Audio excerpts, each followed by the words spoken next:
Welcome everybody to episode 5 Five, of baby. the Let's High go. Elevation High Podcast. elevation, tall cousins, high IQ. I'm Great. Reed. This is Dan, one of my sides. Mm, mm, And mm, mm. fun fact, this is actually episode 5 part 2 Part because two. we did an episode 5 actually a little bit ago, right before the NBA playoffs started. That maybe kind of sort of What? got corrupted. Yeah, got corrupted, baby.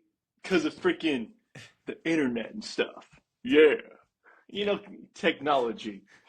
Technology shit. No, I was actually pissed. I was like, bro, what? That was a fire episode.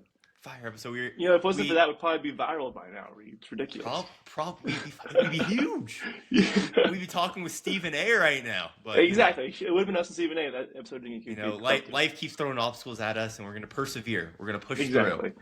Exactly. But one thing we did talk about in that episode though was the Masters. So I think we are going to. I know it's a bit maybe like a week after, but it's something I want to talk about. I know damn sure something Daniel wants to talk about.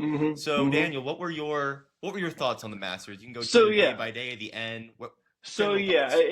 First off, the overall Masters I think was a huge hit this year. I know golf's been on the rise, and I know sometimes people, especially the older generation, they don't like to watch the Masters unless Tiger's in there or if Tiger's in there late because he kind of led a generation of golf, and golf did kind of go downhill after that.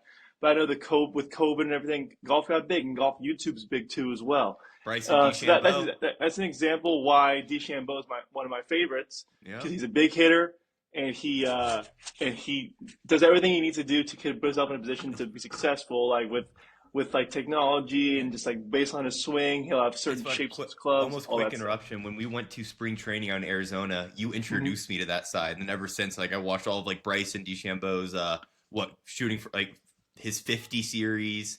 You watched his YouTube a little bit? I watched I think he did one he recently with Phil Mickelson, I believe.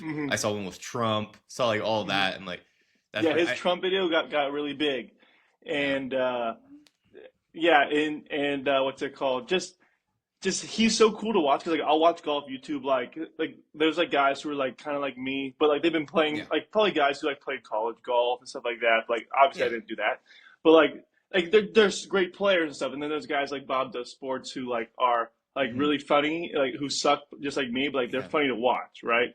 But like when you watch someone like DeChambeau, it's like a YouTube video, but like he is so good, so it's so entertaining to watch. I'm seeing him do like these challenges with junior clubs or with Temu sets, whatever, and it just makes you realize. One thing I hear a lot in golf is, well, yeah, they're the best, but they're using the best clubs. They're all custom fit. At the end of the day, these people could be using a stick. Exactly. And they're shooting better than anyone on your local country club. Exactly. Obviously, the clubs help. The clubs are what get you to what Tiger hit 18 under and 97 in the match. Obviously, the clubs get you there. But these guys are clearly the best in the world, and it's videos like that really put it on display. No, yeah, and the amazing thing about these guys is like if you go golfing, like if we golf, we have a couple good shots and like it's fun. But like these guys, like the thing about golf is like if you messed up, like your whole round's ruined. It's the difference. Like whereas like someone like us, if we went golf, or especially I don't golf, but if you go golfing, you hit one great shot, that's made your day, that's made your round. Whereas these guys, if it's one bad shot, it's messed up everything. Exactly, and so getting into the tournament, like I had DeChambeau, I had money on him to win. I was really excited about it. He was doing well. I would have won 16 times my money if because it was. Oh, here's the thing. I put 100 on DeChambeau. If he would have won, I would have won 1,600. I was hyped. He was tied for like easily tied for second, right going below into the last day. Like he had like the thing is like he had a lot of chances the whole weekend. He missed some putts, but like he had a late run day 3, and because Rory was kind of soaring ahead, and he was 2 shots back of Rory to start. I was like, okay, cool. Like, and then I also hedged on Rory, so I was kind of not gonna lose either way. I was in a good spot. I was excited. And so day 4 comes, and I actually was working at the new restaurant, The Yard, but it was on TV, and I hate to say I didn't have my best shift. I was watching the TV the entire time. But the thing about watching golf is that, like, these rounds are 5 hours to finish, and the thing that was so crazy was Rory, because obviously Rory was going for his Grand Slam. He needed that fourth, like he's been chasing the Masters for 11 plus years because he's won all the tournaments for like 11 plus years. So he's been trying for that Grand Slam. every time. And the thing about the Masters that's so cool is like when you win the Masters, like you get the green jacket, obviously. But like when you're a winner at the Masters, like you get like lifelong benefits. Like you play there, like you play there whenever you Yeah. want. The sacred course. Like for example, like there's like a champions only driving range.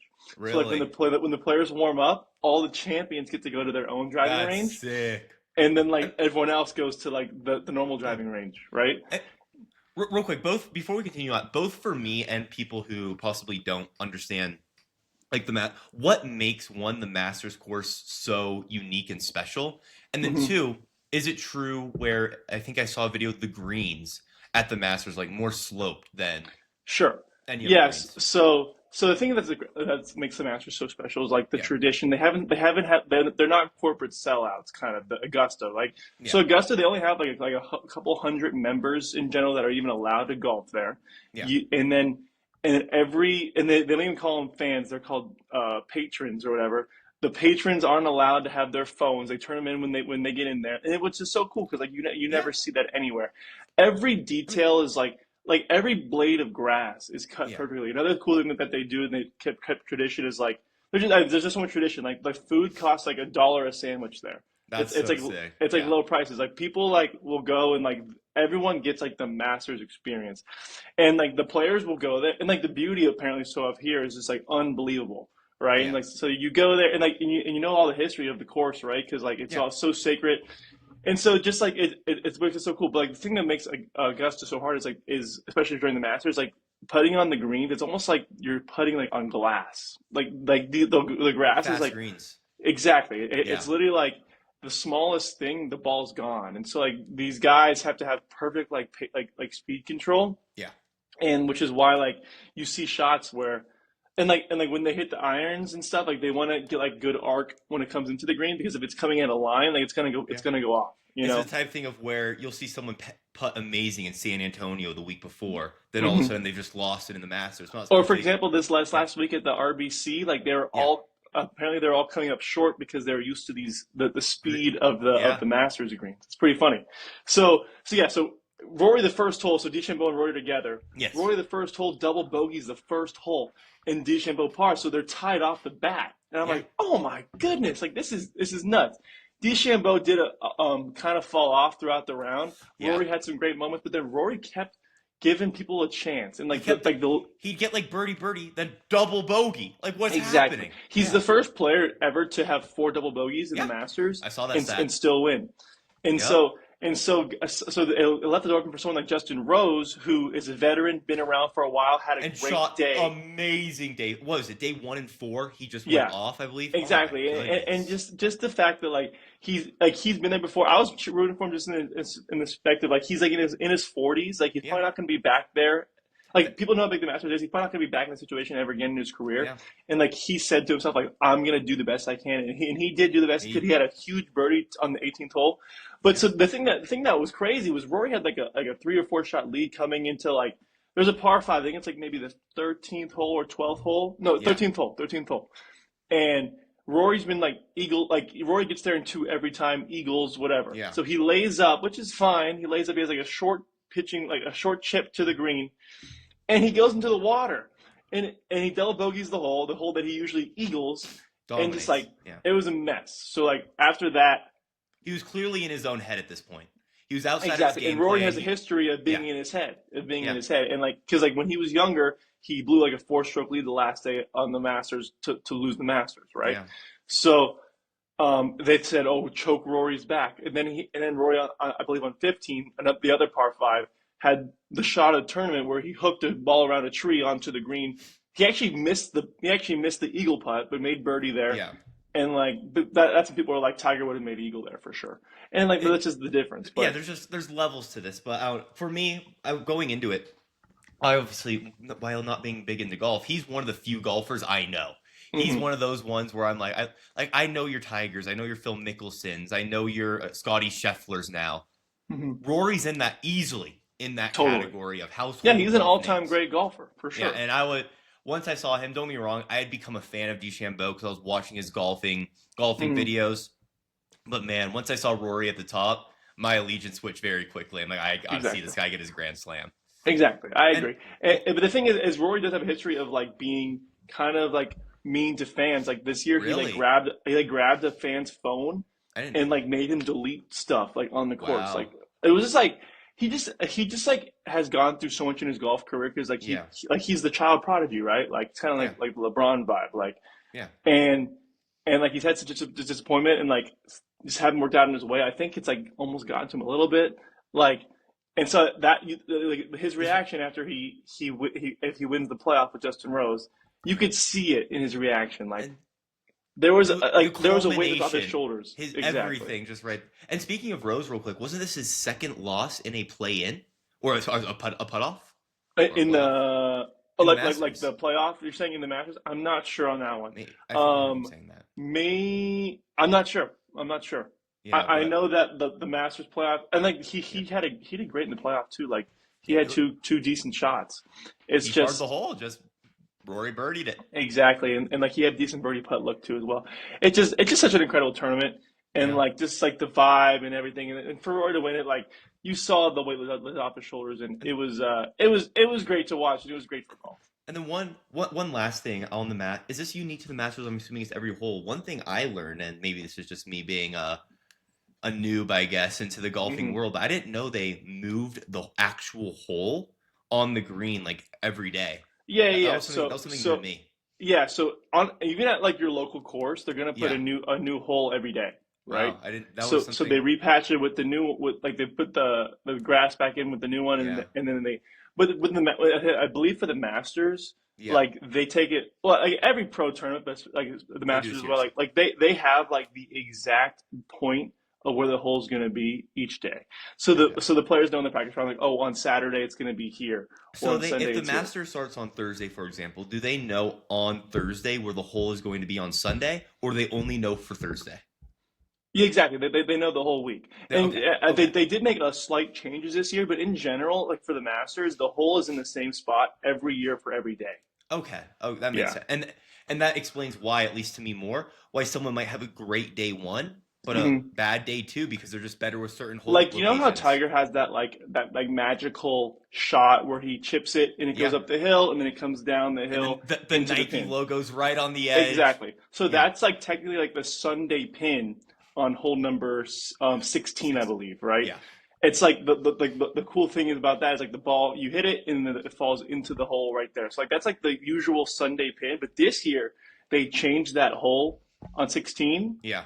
and they made the pin placement elsewhere on the green, and Yeah. that's why people were a little upset because they didn't have those like the like that That drip iconic shot. the But I feel, drip of the ball into the hole. yeah, I feel like you do got to change it sometimes, though. Like change it Hmm. up, because I feel like experience would be a little too advantageous in that Sure. respect. But yeah, There, to but answer your question, and they don't just yeah, like, oh, let's like put it here today. They like, especially like it's the planned. Masters, like they have like the exact dimensions of the green laid out, and like, oh, 12 feet up, eight I mean, feet this way. I could speculation. They probably have this planned out for the next 10 damn years. All right, Exactly. 18 is going to be at this hole this year, this year, this year. Maybe not this year, but yeah, And I'm pretty sure like every year on the same day, it's in the same spot yeah. for the most part. But I know they changed the 16th hole this year. And so segueing and all, yeah, But like at your local course, like if you're just going to your course, like some guy random, like me is working there and he'll just put it somewhere random. yeah. But they do change it every day because they need like the grass to grow back and stuff. And I'm sure So like there's if you golf, like you'll yeah. see like holes of grass like on the green That's because where like the other holes are that's where then. they were like a couple days before. Yeah. Exactly. But yeah, congratulations to Rory Hmm. Rose, up short again, but what a fun. As a non-golf fan, such a fun tournament to watch. Exactly. Exactly. Absolutely. And it's cool that the players take it so serious. I was gonna say that there was a tweet.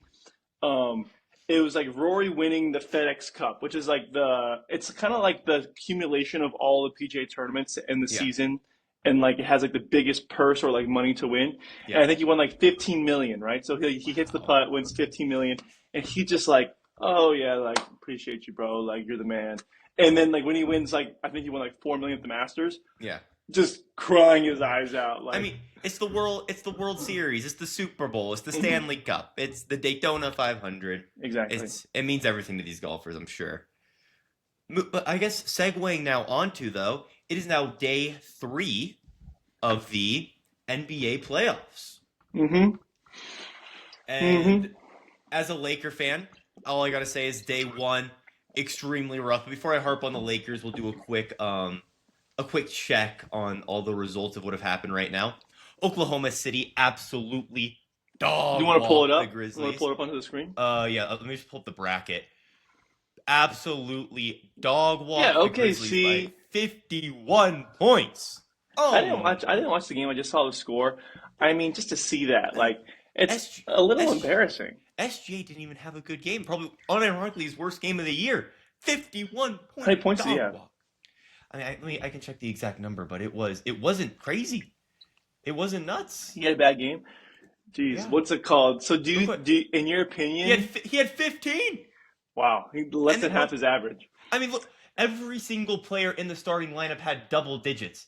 And then you have That's Wiggins off the impressive bench stuff. scoring 21. Oh That's my, impressive stuff. yeah. In your opinion, do you think the Grizzlies bounce back game two, or they get blown out again? I think they get blown out again.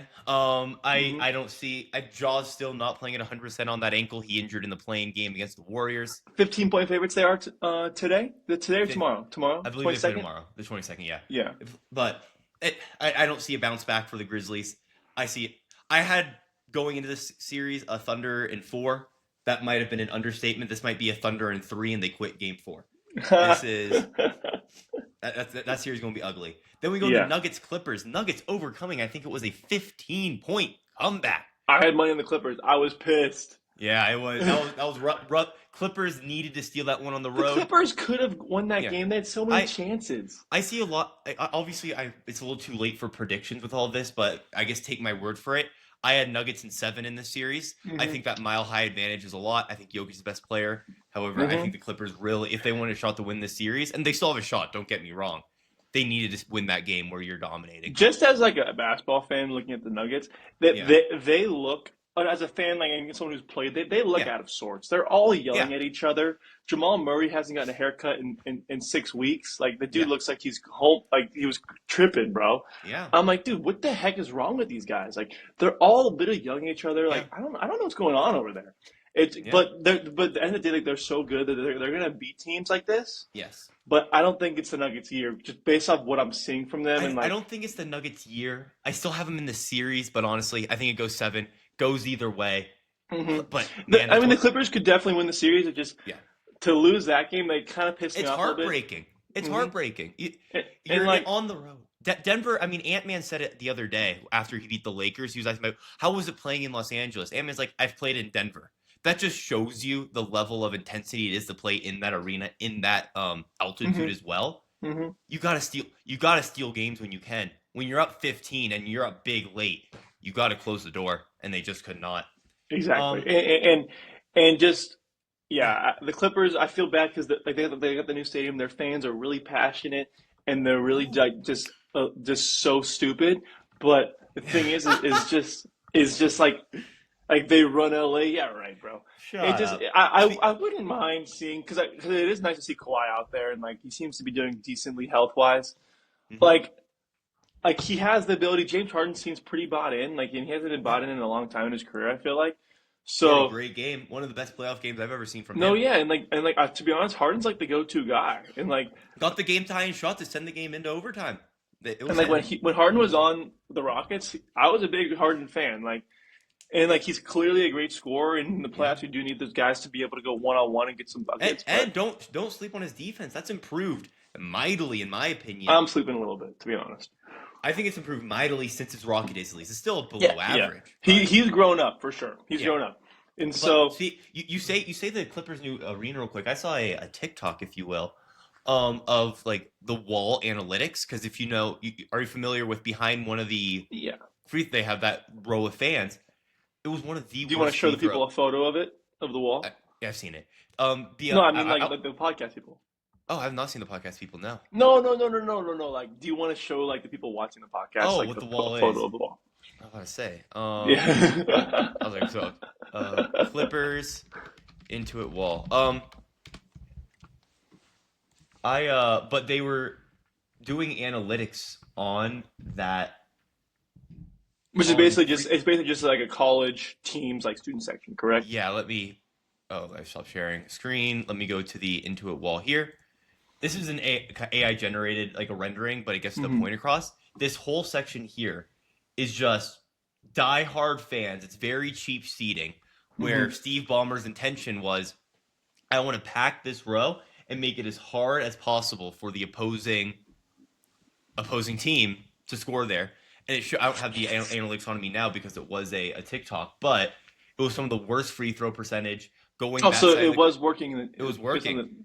Based on the analytics. Going that way was one of the worst free throw percentage. Now, during the regular season, was the wall like pretty packed as well, and like pretty diehard fans still? Again, it's cheap seating, so like it's the whole point. So people packed it up as much as they could.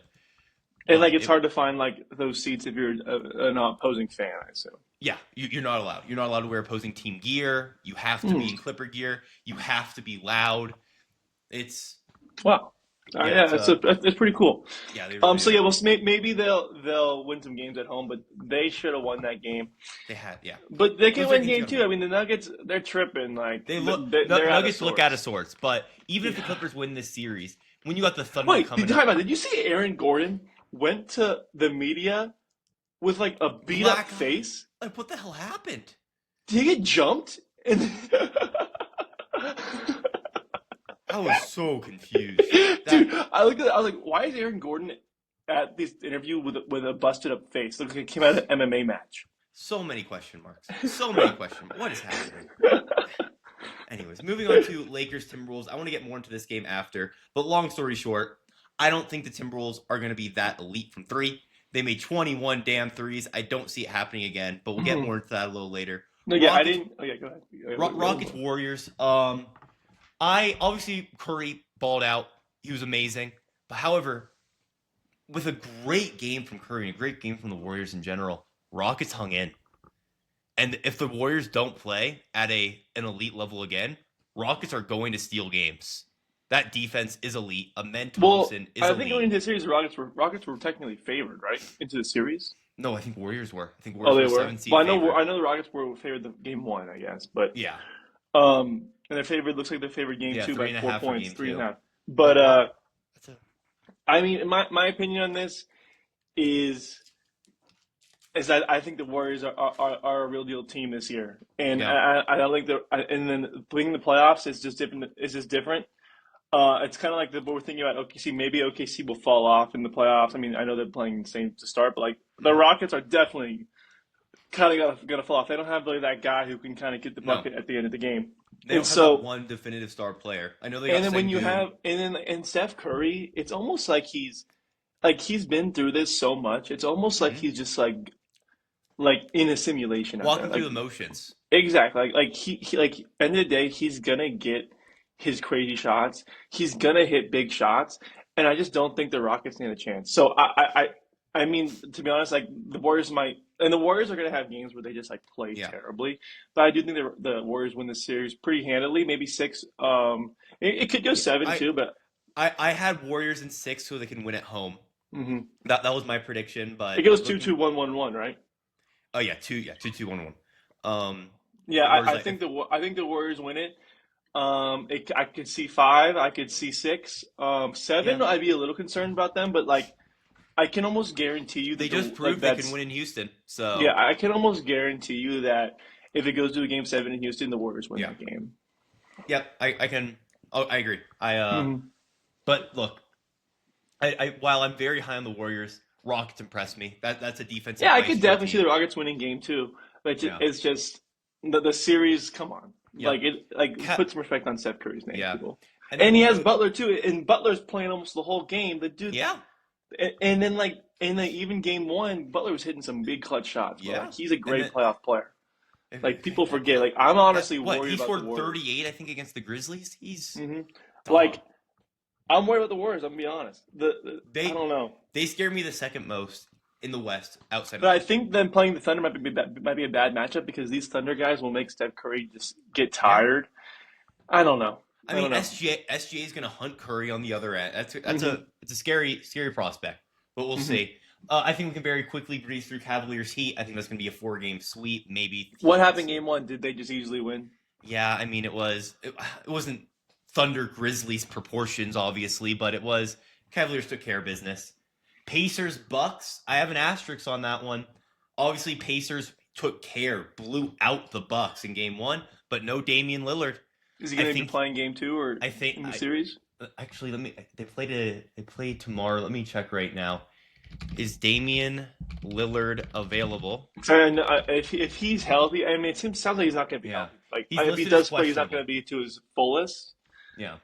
I can see the Pacers winning that series. Unfortunately, I do love the Bucks. I'm a huge Giannis guy. As of now, I have Bucks in 7 because I think Lillard's going to come back and he's going to reinvigorate that team. Kuzma's not going to put up Tony Snell type stat lines again, putting up 0.0 rebounds, 0 assists, just getting his cardio in. I think the Pacers do win this next game, though. I think they go up 2 in the series, but I see the Bucks coming back and winning this series. Really? Okay, we'll see. What's it called? I have a hypothetical here. Yesterday was Easter. I saw your dad and brother. Yeah. What's it called?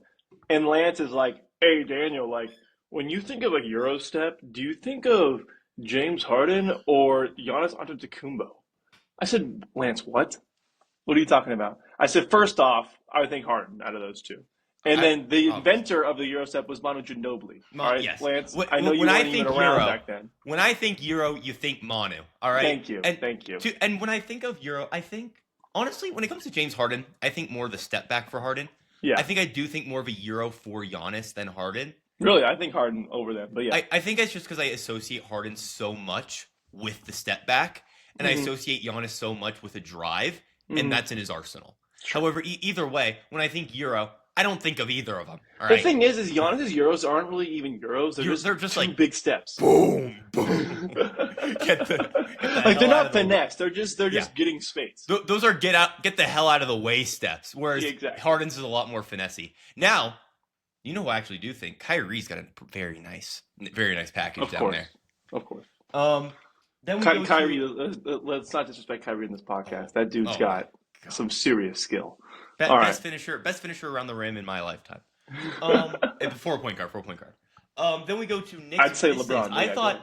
I thought the Knicks were going to squash the Pistons, honestly, in a sweep, maybe a gentleman's, but Pistons were up big. Pistons played well. They played well. And then they let the Knicks win like a 21-5 run around there at the late, but this I series, think the Pistons win a couple games, maybe at least one. After that last game, I think Pistons might take care of business at home. They win their home games, but I think the Knicks will still be too much from them. But here's the thing: is the Pistons, if they steal Game 2, they got a real shot here. If they don't, I don't think it's going to happen. I think the Knicks will kind of take a game in Detroit. I'm sure they can take care of business as well, but like it seems like a pretty evenly tight series. If Pistons won any it's a shot, tight series, if you don't win a game on their side, like they can easily steal a game from you, and like then the series is out of hand. If Pistons want any shot, they need to win next game, and I think they can. I don't think they will. I think today the Knicks do take care of business. Yeah, I think the Pistons can win any game in this series. It's just if you fall too far behind and you're this tight, it's not going to happen. 2-0,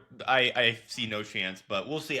It's the game I'm most tuned into today. Obviously, the 2 games today are Nuggets, Clippers, Knicks, Pistons. I'm really looking at that Knicks Pistons game. I'm very excited for it. What did you ask? Sorry. So I said the 2 games today are Nuggets, Clippers, and Knicks Pistons. Oh yeah, timeout. Why isn't the Lakers playing today? Kings. Kings are home at Staples or Crypto. And so they just needed an extra day or something. Because obviously they share the same stadium, so the ice is going to be out there today. I was just like, wow, I'm confused why they're not playing, but that makes sense. I mean, I guess they're having scheduling situation. Yeah, Kings got it today, so that's what they don't want to have 2 playoff games at the same arena at the same day. I get that. That would be very hectic. And then last I think it has happened though. I think the Lakers and Clippers have shared it before in the past. And then last series, in the playoffs? Yeah. Wow, I didn't know that. But then last is Celtics Magic. Before yesterday, I had Celtics in a gentleman's sweep 4-1. Now I probably just have the Celtics in a straight up sweep 4-0. Yeah, Celtics are dominant. It's like they just hit shots and they just have. And it seems they were led like by Pritchard and White yesterday, and they still dominated. It seems like their arena just like the ball goes into the hoop. Like, ugh. I hate it. Obviously, as Laker fans, we hate that. But yeah, and so let's talk Lakers. Let's talk Lakers. Man, oh man! Before I rip on the Lakers, the credit I'll give. One, people are hating on Luka, and yes, he turned the ball over way too many damn times. He had 37 points. Too many damn plays. Man put up 37 damn points, all right? Exactly. That loss was not his fault. You know who that loss is on? Reeves and LeBron. LeBron looks like he's old out there. Yeah, all right, wait. Before I rip into them, Timberwolves are not going to hit that many shots again. If they do, hats off. Well played. You deserve this win. How many did they hit again? I think it was 21. And how many are they averaging a game this year? Not 21. Exactly. I think it was a playoff record. Put it that way. For them, it was it's a lot of threes for them, like a franchise playoff record. But they're not going to hit that many shots. That being said, we need to, and I trust JJ Redick to make defensive adjustments. He's done it all year. He's going to figure something out. But LeBron looked 40. LeBron looked old. I thought he was going to ramp it up. I thought he was going to ramp it up for the playoffs. He did not. It's upsetting. So do you think the Lakers win game 2? I think Lakers do win game 2. But look, my heart's going to be talking, but I'm going to think with my brain here. Lakers are favored for a reason. Lakers are the better offensive team. I think the Timberwolves got insanely hot. I trust JJ Redick's defensive adjustments. I don't think LeBron is going to play that bad again. I trust Luka to play that well again. And at the end of the day, we are the more experienced, smarter team than the Timberwolves. We are going to be better at making adjustments than they are. I think the longer series go on, even though we're older, besides Luka, the more advantage we have because of our adjustments. Luka obviously is someone who takes things personal and holds a grudge. Ant going like this to his face. And for Ant to be in his face, I think Luka has that on his mind. Yeah. And I don't think Ant should do that to Luka. Especially not game 1. You don't do that game 1. It's a scary thing. It's a long series. I know Ant had a great playoff run last year. Yeah. And hear me out. If Ant wins this series, I might be an Ant all the way. Well, I went to game 7, Timberwolves Nuggets, where Ant did not have a great game, to be fair. But I went there and I saw that dog. That dog. No, yeah, he's a legit player. He's a legit player, and in the playoffs he gets even brighter, which is a sign of a star. Yeah. So we'll see. I think the Lakers still got a chance. If the Lakers lose this game, is the series over? Or they still could win it? No, I do not think the series is over. However, as of now, I still have the Lakers favored to win this series. Okay. If the Timberwolves win this next game, it goes down from where I have it a 55% chance right now for the Lakers. It goes down to a 20. I don't think it's over. Don't think it's over. I say it's less than 20. As I said, we are going to be better at adjusting than they will be as it goes on. But damn, that size, we got to stop driving into Gobert. Gobert was an animal defensively. Yeah, I didn't get to watch the full game with the broadcasters. I did watch the game on a TV with no volume because I was at a comedy show. But it was success. We had success, Luka isolating against Gobert. That's where we found success, especially in that first quarter. After that, though, we were just attacking Gobert. He's one of the best defenders in the league. I get he gets clowned. And Reeves didn't have a good game either, right? Awful. I get. I'm going to pull up the box score real quick. I get Gobert gets clowned on because he has a lot of Shaqtin' a Fool type moments. And I know with the whole COVID thing, it's fun to make fun of him. But he's multiple time defensive player of the year for a reason. This dude's an animal. No, yeah, he's no joke. And here's the thing: I think it starts with LeBron. Starts with LeBron. LeBron needs to have 27 a game or 26 a game. 19, I'm sure it was garbage. Look at LeBron's plus minus. Minus 22. The worst part is when you see LeBron with under 20 points. What do you usually see? You usually see 10 plus assists. He had 3. That's a good point. With 4 turnovers, more turnovers than assists. Yeah, he seemed like he was kind of just watching Luka play. Yeah. LeBron needs to be more involved. And Reeves needs to have 20 plus as well. I know I can't. Luka was the one bright spot. We cannot afford 5 turnovers. We simply can't. LeBron had 4. We can't afford 4 from him. Can't afford 5 from him. Even Reeves had 2 himself. Turnovers were the big issue for us. And I think with Luka, it's kind of how he is sometimes. Luka does turn over sometimes. But it's just I'm fine with this stat line for Luka every day. However, if everyone else is going to be putting up these stat lines, we can't afford the 5 turnovers. It's just how it is. Totally. But regardless, hopefully we step up. I'm curious to see if he starts using Connect more in this series, JJ Redick, because he's been very, very off and on with him. That's a good point. I mean, Vanderbilt needs to hit his corner threes. Yeah, he likes Vincent a lot too. Yeah, he Reddick does. does. Vanderbilt needs to hit his corner threes, and he shot none of them. He gets open in those threes. There will be open shots consistently. Dude, I don't want him shooting it, bro. He sucks. But he needs to hit them. When he shoots them, he needs to hit them. Finney Smith needs to have more I than think that as also well. Jackson Hayes missed both his alley-oop attempts. We need to get Oh, him 1 more point Hayes, yeah, that's an issue. what are we doing? But anyways, look, Rui was red hot to start the game. Then he really cooled off. I think he started like 3 for 4 from 3. Then he didn't hit another shot the rest of the game. Look, we had a great first quarter where Luke was isolating on Gobert. We need to replicate that. And when Luka passes you the damn ball, LeBron, Rui, Reeves, Hayes, you need to make your shots. That's all there is to it. So we'll see. I'm confident we're going to win next game.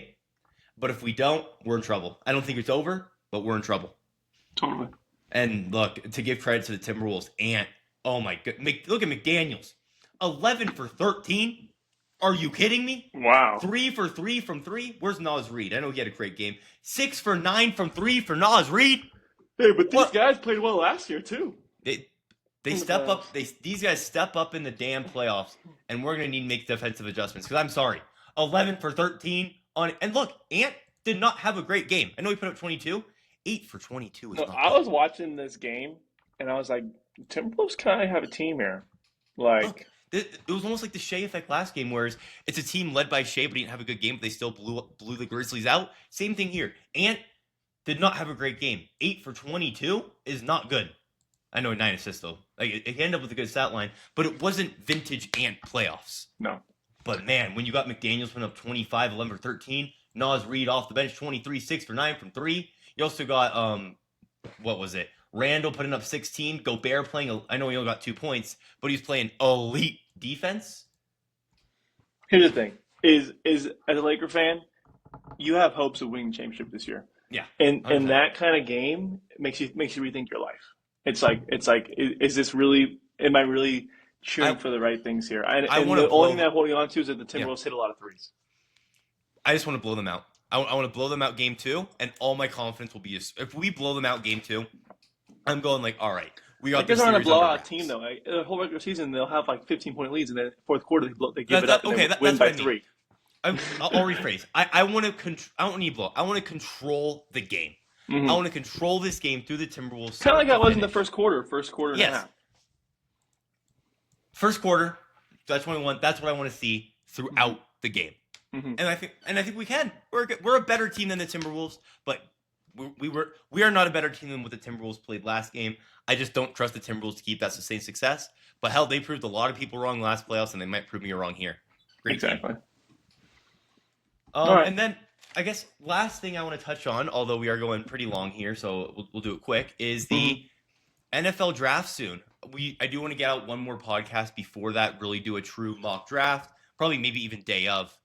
But look, I think Cam Ward is the guaranteed first pick. Hunter and Carter are going to go after. Now, here's the question, because to be honest, I've never really been like the biggest NFL draft guy. Yeah. I only watch the Steelers do a little bit. Yeah. Is Cam Ward, are they saying that, so I know he's number 1, but are they saying that he's like, is there anyone saying like maybe he shouldn't be number 1?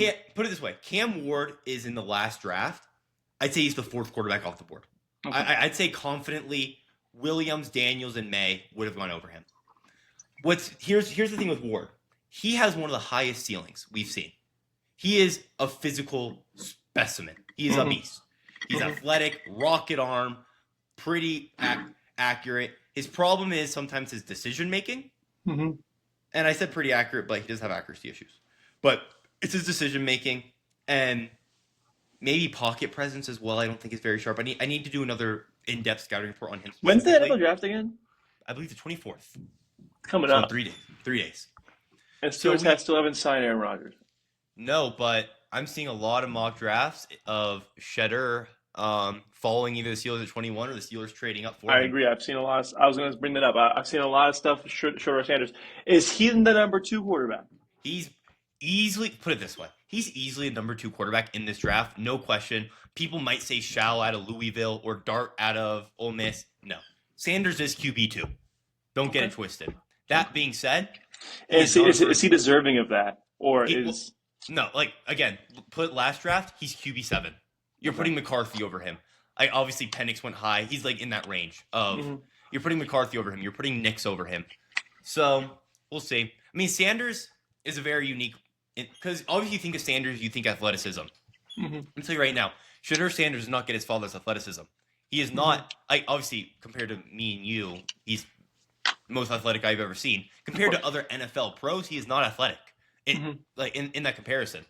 Well, I'd say he's an above average athletic quarterback. Well, you see, he has horrible pocket presence. He's not the most accurate. I hate that. Bad pocket presence, not the most accurate, but the upside is there. He dealt with one of the worst O lines, and he still produced. Totally. He has an incredible deep ball, in my opinion. Like one of the best, probably the best one in this draft, maybe outside of Ward. So the upside's there. He's just neat. He needs better and I think best part, he has one of the best decision making in my opinion. He rarely puts the ball in harm's way. That's good. But man, oh man, that pocket presence, he needs to work on it. And you think he shouldn't be a first round pick? I think he should be a third, fourth. He will be a first round pick. In my opinion, he's gonna go number 9 to the Saints if I had to guess, unless a team trades up for him. But no, I can guarantee you, if he's available for the Steelers at 21, they're going to pick him. Steelers will take him, 100%. Yeah. They need to, and they'd be dumb not to, in my opinion. And so, what are they saying about Hunter? Hunter, well, what they're saying about Hunter, everyone agrees, dude's a stud. The question is not will he be a stud? It's where will he be a stud? Will he be a stud on the defensive end? Will he be a stud on the offensive end? Or will he be a stud on both? Is he still trying to play both? Yes. In my opinion, he is a better corner than a receiver, but a better receiver is more valuable than a better corner. Okay. So we'll see what we do, but I think he's wide receiver 2, and I think he's cornerback 2 in respective thing. I have Will Johnson as my cornerback 1, and Ted McMillan as my wide receiver 1. But when you put 2 and 2 together, you're the best player in the class, besides maybe Abdul Carter. So where are they saying he's going to be drafted at? Number 2 to the Browns, possibly number 3 to the. And they're saying Browns. Ward's going to be the number 1 pick. It's almost a foregone conclusion. Ward is a Titan. Titans are going Ward 1.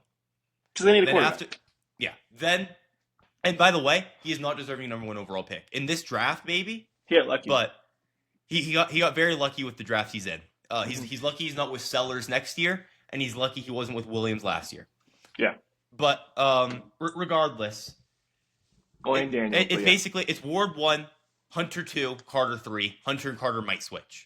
Carter's the lineman, D lineman. The D lineman out of Penn State. He's a stud. He's your Myles Garrett in this class. Maybe not that, but he's good. Then after that, who knows? I mean, some people have the Patriots taking the best O lineman available in Will Campbell. Some people have them reaching on Genty. So we'll see what happens. But I'm very excited. I want to do a mock draft with you next podcast. All right. But on that note, this was episode 5 of the High Elevation Podcast. Thanks for tuning in. We'll be back soon for the NFL Draft. Appreciate you guys. Peace. Let's go.